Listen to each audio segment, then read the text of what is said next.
This meeting is being recorded by the host or a participant. Okay. Okay, let's open the meeting of the Gig Harbor Civil Service. Civil Service Commission. There we go. And would you take the roll call, please? Sure. Chuck Perry. Here. Tom Brown. Here. Denny Richards. Here. Kelly Busey. Here. Diane Bertram. She's here. She waved. And I'm Camille Borders. Josh Stecker is also online. All right. I'm just going to go through the agenda, if that's okay with you, Chuck. That's great. Thank you. Sure. Item number 1 is approval of minutes for August 23rd, 2021. I move to approve. Second. We have a motion from Denny and a second from Tom. Great. All in favor? Aye. Aye. Any opposed? Passes. Okay. New business item number 1, change to civil service rules, adding exceptional entry level applicant. Chief Busey, would you like to talk about that for us, please? I will, and I will share my screen and I will read the relevant parts for the benefit of Chuck, who's on the telephone. Thank you. Can everybody see my screen? Yes, I can see it. Yeah. Okay. So currently we have 2 categories of police officer applicants, people that want to work for the police department as an officer. We have an entry level and we have a lateral entry. So an entry level is somebody who's 21 years at the age of application. They've been through high school or a GED, US citizen. They can read, write, and speak English fluently. They can pass a background investigation, including polygraph, psychological and medical examinations, possess a valid Washington state driver's license at the time of appointment, and have the ability to perform essential job requirements of the position. So they've had no experience, but they meet all of the, we're generally a good person in good standing elements. That's an entry level. Our current lateral entry minimum standards are for more experienced police officers. So they have successfully completed a state accredited law enforcement academy, that could be from any state, must have been employed as a commissioned police officer on a full-time basis, exceeding 12-month period within the previous 24 months. It's worded differently, but that's what it amounts to. So they've been a police officer for at least 12 consecutive months within the preceding 24 months, calculated from the day of appointment. In this hiring environment, it's very tough.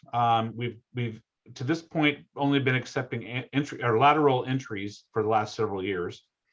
Law enforcement hiring is tough for a variety of reasons, and officers are not moving around, or they're getting out of the business, with one notable exception. What we'd like to do is institute what we call an entry level or exceptional entry level minimum standard.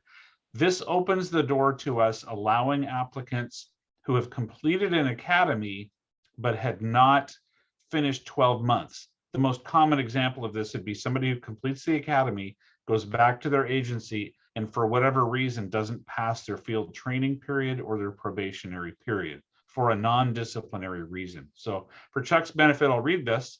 For an exceptional entry level, there be persons who have not attained commissioned peace officer status, but have successfully completed a basic law enforcement academy recognized as a full equivalent to the Washington State Basic Law Enforcement Academy within the preceding 12 months. So they had to have completed the academy within the last 12 months and would be given a conditional offer of employment by the city of Gig Harbor within that 12-month period, or persons whose peace officer certification or commission has lapsed because of a break in service, right, in this or any other state for more than 24 months, but less than 60 months.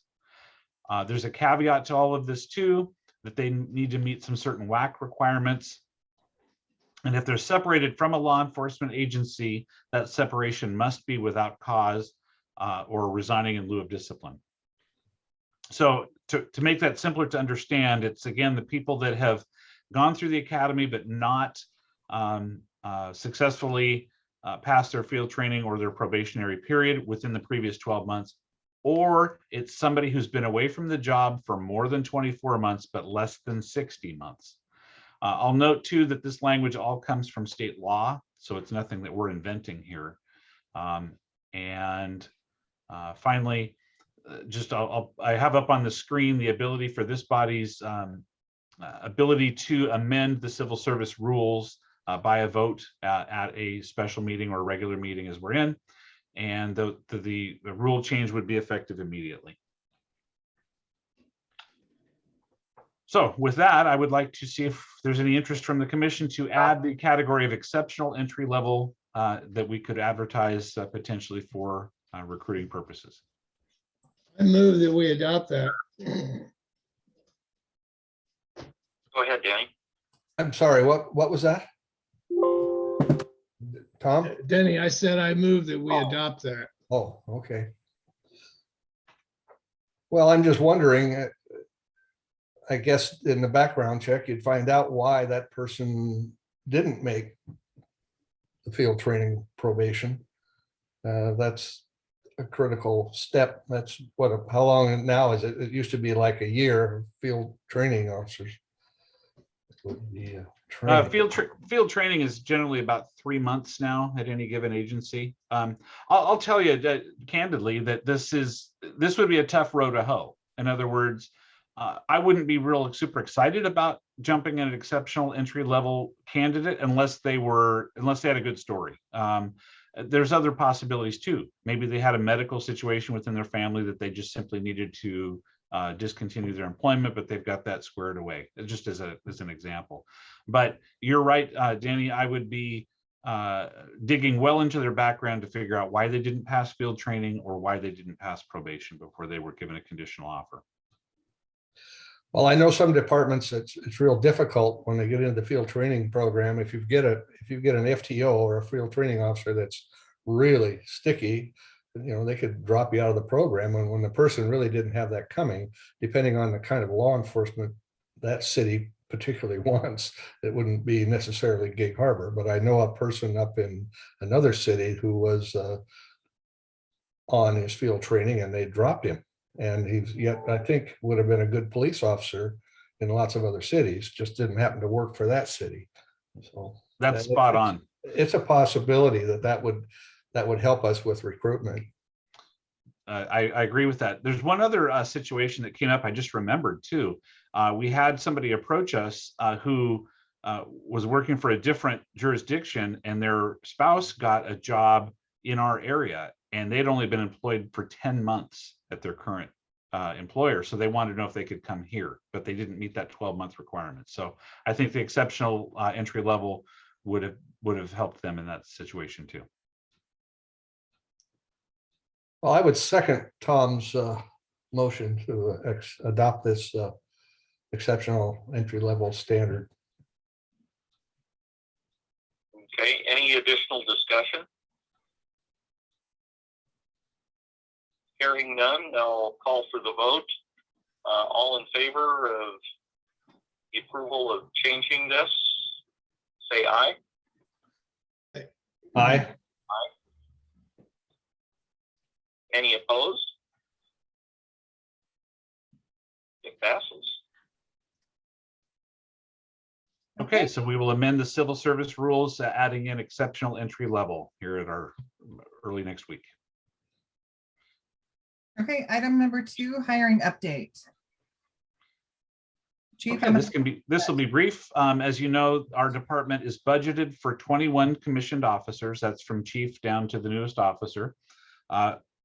We are currently, as we sit here today, sitting at 20 because yesterday we welcomed in our newest hire from Seattle Police Department, Officer Jody Roberson. He'll be introduced at the City Council meeting next Monday night. But he's already into his second day of training with us, went to the range today. He came to us from Seattle PD. So that's our third Seattle police officer that we've hired in the last couple of years. 20 years with Seattle PD and 4 Wow. years with Seaside, California before that. So very seasoned, energetic guy, very charismatic. Think he's going to be just a super fit for our community. So on the downside though, we've gotten word from one of our existing officers, Officer Dominguez, that he will be resigning and leaving us sometime in November. That actual date hasn't been determined yet. He and his family, for other reasons, have decided to move out of state, and they're going to be going down to Texas. So that puts us back down to 19.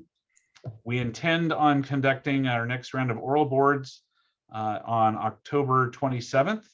We have 4 or 5 applicants already in the queue that look good, but we also have 2 that we've been talking to offline, recruiting from other agencies that indicated that they're going to submit their applications, and they look real strong. So I'm hopeful that out of our October 27th oral boards, that we can find 2 candidates worth pursuing.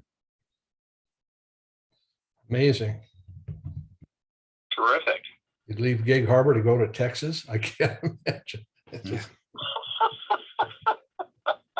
Wow. He had some family reasons and some other reasons outside of law enforcement to do. Yeah. So Well, that's Yeah. fine. It's just, I've been in Washington all my life, I guess. I just can't imagine leaving. Well, there are some changes in the state laws that have affected the way some officers look at working here. So that is absolutely correct. Yeah. Yes, I'm hearing from other agencies that there's mass exodus to other states. Yeah. Yep. And I can understand that. I didn't have that problem in my years in law enforcement. It's terrible what that legislature has done to us. Yeah. And that's all I have on the hiring update front. Sounds interesting. All right. Kelly, anything else on the agenda? There are no other items on the agenda. And does anybody else have anything else they want to bring up at this point? Yeah, I'd like to just point out that there was a planning commission meeting yesterday. A current topic, and it will remain a topic for at least a couple of months, is the planning commission's intention to produce a document that will be a strategy document for annexation of UGAs, the urban growth areas that have been identified around Gig Harbor. And the reason I bring it up, and I think Kelly's already well aware of this, there will be a lot of interest in the cost of, or estimating the cost of policing some of the urban growth areas, and also in estimating the amount of time, effort, and resource that the department applies to unincorporated areas in support of other agencies. And I've heard our chief discuss these topics many times, and it was clear from the discussion at the planning commission meeting yesterday that some of the other commissioners aren't as aware of how the police department is currently working, and there are a lot of questions about what it would cost to add police coverage for some of these unincorporated areas, like Peacock Hill or Purdy or whatever. So just bringing that up so that you're aware that there's probably a lot of questions coming. Yeah, thank you. I was invited to a meeting earlier this week with the planning department and a consultant to talk about the potential annexations and what impacts or demands of the police department would be forthcoming. I hesitated to offer a number because I don't have enough data. And I also pointed out that in our 2022 budget, at least at this point, there is a budget item for a staffing study of the police department that could take place. And if that happens, that might help us guide our staffing moving forward a little bit too. Right. I hesitated to throw out a number, but certainly there would be some additional service needs. Kelly, would that staffing study be done by a consulting group? Yes, sir. Did you have such a group in mind? It would go through the RFP process probably again. We did that last year, and the council decided to not approve the staffing study moving forward at that point. I don't know that they'll approve it this time either, but we'll see. It would probably go through an RFP. I would expect similar results from several consultants. Mhm. Good, thank you. I cannot imagine in my wildest dreams, and being a former city manager and city administrator, that we would want to annex Purdy. I mean, that is a nightmare. That is just a nightmare. And no part of that bridge would I want to have to be in part of the city. I mean, that it already has way too many heavy. I go out there a lot because I'm a volunteer at Minter Creek, and my daughter lives out that way, and my grandson. But huge trucks come across that bridge, and I lived on Fox Island for 30 years, and I worried about that bridge. But I think that bridge out at Purdy is twice as busy as Fox Island, and they don't have the heavy trucks. I mean, it's just every time I go across that bridge and see these huge trucks that the cars have to get way over, or they're going to get their mirrors torn off. But the cost of that to the city in a long run would just, it'd be tremendous, unless they've got some way of coming up with a pot of gold. Scary. Very unlikely. Okay, anything else for discussion? Hearing none, do I hear a motion to end the meeting? I'll move to end the meeting. Great, is there a second? He's seconded, but he's on mute. Oh, okay. Well done, Kelly. All in favor? Aye. Aye. All right, everyone said aye. Terrific. On that note, we'll call the Civil Service Commission meeting of October 8th ended. Thank you very much. Thank you, everyone. Happy birthday, Kelly.